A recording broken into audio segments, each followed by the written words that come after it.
Hey guys, welcome to Ask Matt Lloyd. So today's question is, this is a very good question, and I'll almost guarantee you that at some point maybe you had this question too. I know I certainly did when I was starting out. So let me read this for a second.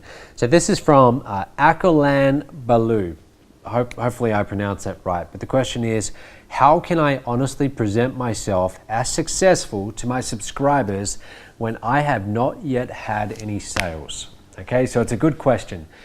How do you put yourself out there as this big successful guru if you can't even make your first sale yourself? Have you ever wondered that? I wondered that for a long time when I started. You probably heard me say this before, but it took me 9 months before I ever made my first dollar online.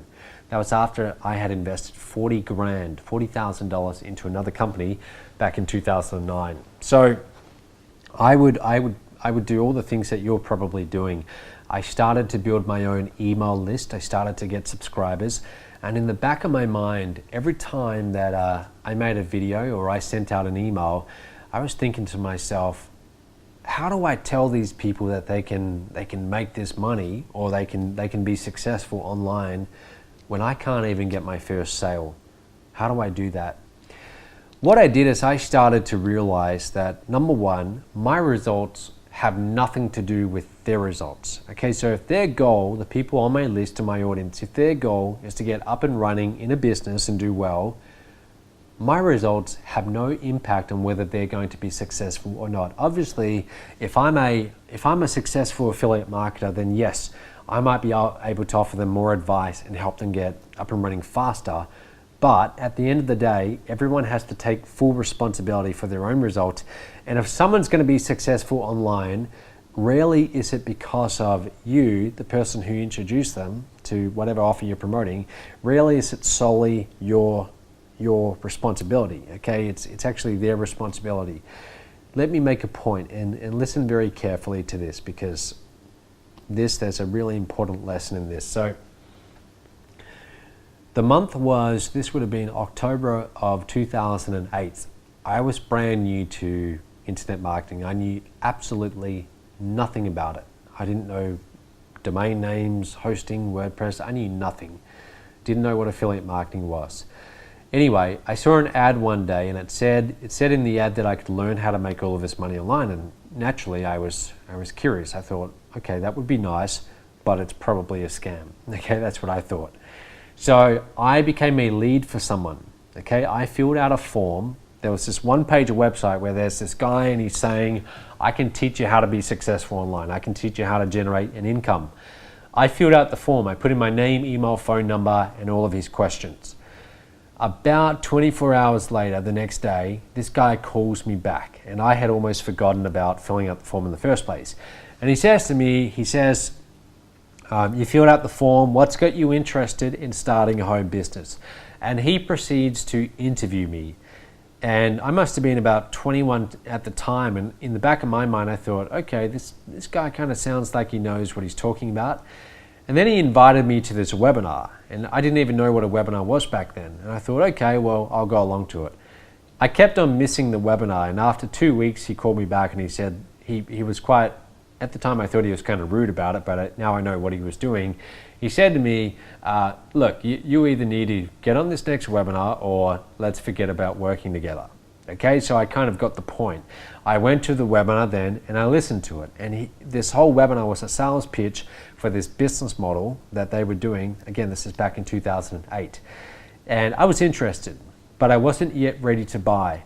So he calls me back and he says, look, I want to introduce you to one of the top earners in this company. Her name is, I forget her name, and she's earning $50,000 a month. And I thought to myself, wow, 50 grand a month, she must be pretty successful. Now, I was so new at this point that I didn't know that what they were doing was called the three-way call. It's a sales technique. Okay, so she's got more experience in the business. She's going to come on the call and close the lead, which was me. So this big $50,000 per month earner comes on the phone. I'm talking to her. I'm a little bit kind of starstruck. And I tell her that I've got my 17 questions. Okay, I've written them all out on a piece of paper. And she kind of makes fun of me a little bit for that. Oh, okay, you've got 17 questions. Okay, well, let's hear them. And I go through my 17 questions, and at the end, she attempts to close me, okay, to say, all right, make a decision, you need to buy. And I was almost ready to go ahead with it, but something just didn't feel right, okay? We just didn't have a match. That's kind of how I felt. It just didn't really feel right. A few days later, I'm still kind of thinking about it. I filled out a form for another lady on her website. Okay, this is someone else saying that they can show me how to get started online. Now, this lady, her name, I remember her name, it was Lisa.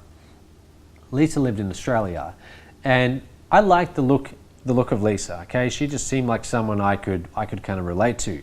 I filled out the form. She calls me back, and her phone manner was completely different to the $50,000 per month earner. I felt comfortable with Lisa. She was from a farm. I was from a farm. She had horses, and she told me about her horses, and I felt comfortable with her. And she was in a competing company, okay? And she told me how much it was to get started, and there was no pressure. I just felt comfortable with Lisa. So I ended up sending her about $2,000, okay? Now, here's the funny part. I found out later that Lisa had never made a sale in her life. I was her very first sale, and I was her only sale.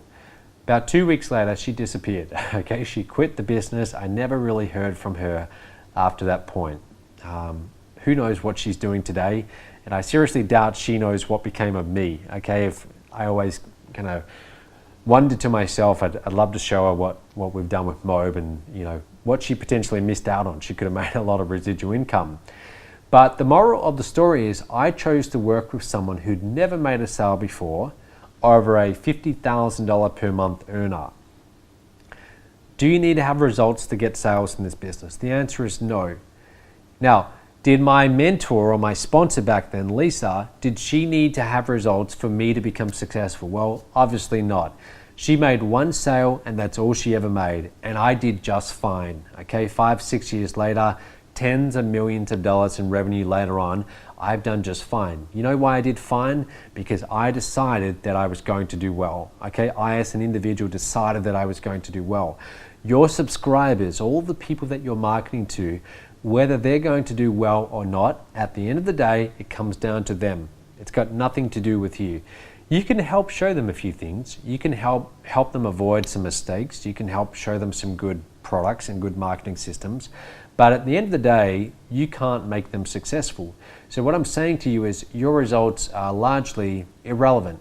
Okay, they are largely irrelevant. They do not really matter at the end of the day. And here's the opposite side of that. Guess what? If you've never made a sale online before, there's two ways of looking at that. You can say to yourself, well, I'm not successful. I don't know how to become successful, therefore I have no value to offer. On the other side of that coin, you can say, well, look, I've been studying this stuff now for 3 months. I've learned a lot. I've made a ton of mistakes. I've found 50 ways that, I found the 50 wrong ways.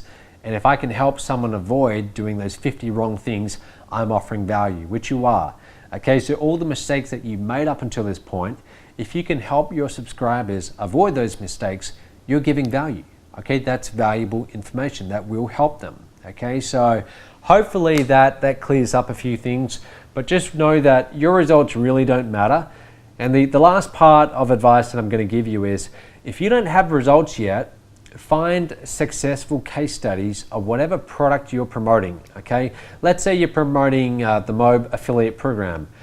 You could start writing emails and you showcase all the top earners in Mobe. You talk about their backgrounds, what they've done now, how much money they made, and you show them as, here's a successful case study, a successful product of the product, someone who's got results from using this same marketing system or the same product that I'm now offering to you. Okay, so you leverage their results. Your results really don't matter. Okay, so hopefully that helps. I'll see you in the next episode.